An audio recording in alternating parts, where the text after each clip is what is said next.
Hey everybody, Crystal with Crystal Clear College Planning. I just went and got my furs cut, so I'm feeling nice and fresh, and decided it was time to share with you guys about the art portfolio process.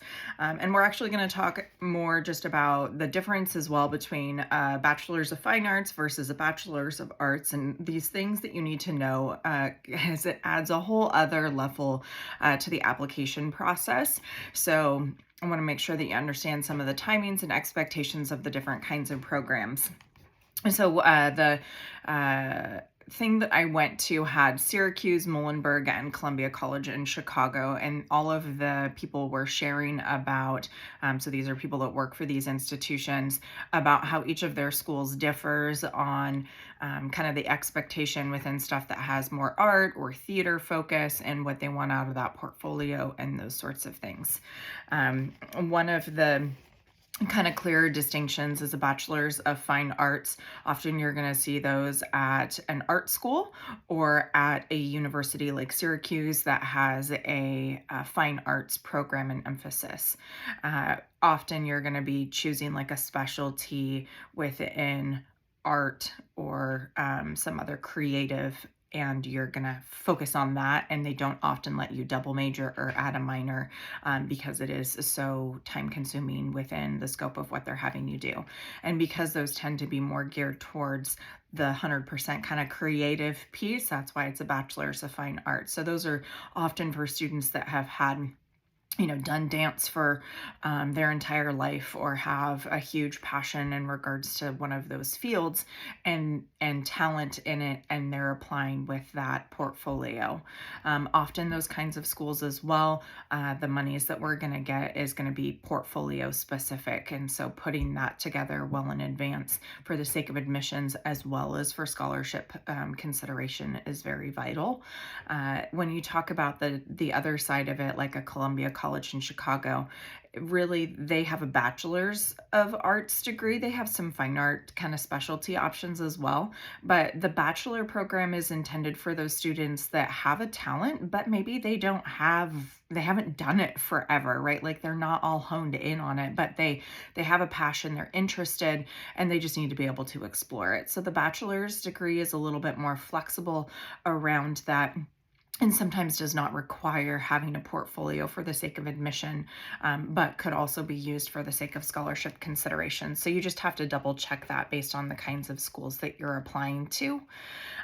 Most of the time when you talk about a portfolio, especially for those high-end Bachelor's of Fine Arts programs, you're going to want to get started on that well in advance, and they had recommended going to those national portfolio days as a sophomore, so that you could go take your portfolio and get it critiqued by those schools that you're potentially interested in. So if they say, hey, you're at 60%, these are the things that I want you to tweak and change, come back. If you're, like getting that positive feedback on that expectation of what you need to have in your portfolio, that's greatly going to increase your chances in terms of getting admitted to those schools.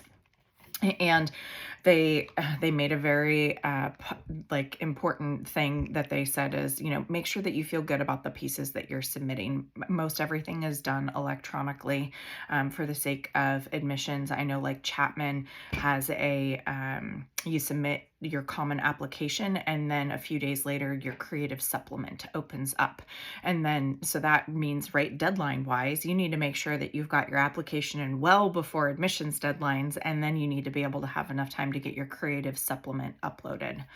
And that is like, this process, you should have your schools figured out probably in May of your junior year, so that you can also start taking advantage of any other portfolio opportunities. A lot of the art schools, like around here, we've got Cornish College of the Arts, and they have portfolio work that you can do over the summer to help curate that for the sake of applications and getting all of that done. When it comes to the theater side, though, as well, they have, and I'm going to put some of these links as well to the competitions for students to get engaged with, National Portfolio Day, and then also the theater has a unified days in the country where you have a whole bunch of universities that come to see you do theater, so you don't have to go to all of them.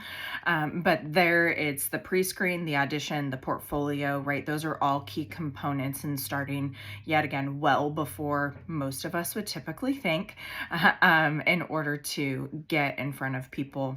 And also being showing your progress, right? And in these things for where you started to where you're at, or if you're doing something in fashion, the sketches, the inspiration, and then the actual item on a model, right? Like that is what they want to see, is how you are thinking through this, and then what is as well as your passion and like that personal statement around why you want to be in this field and why you want to do this thing. That is a core foundation for any school that you're going to apply to in a creative program. So you need to come prepared, not with just your essay for application, but also your creative supplement essay and your portfolio, which is usually 10 or so pieces of work that you have done in various fields, and using those that are the strongest, and making sure that you're getting it reviewed and critiqued as you go along. So there are lots of additional pieces to take into consideration. There are schools too as well, like a lot of stuff can be done virtually, but if you're wanting to do an interview or you're wanting to do your audition in person rather than virtual, but cost is a factor to you, then they do encourage you to be a, like they said, a pebble in the shoe, right? And just like reach out to them and let them know, hey, I do want to go to New York. I want to check out Syracuse's program. I want to be able to do my auditions, but I can't afford plane fare. And some of the schools will make that happen if you're a strong candidate and they want you at your school. So lots of different things that happen in the world for the creative. And what I think is also important is understanding, I think as a parent, that there can be jobs for students in this category. So I'm going to follow up with another video as well, sharing with you about you don't have to be a starving artist. Like, how can we look at this differently? So make sure to stay tuned and follow my channel for the update on that. See you next time.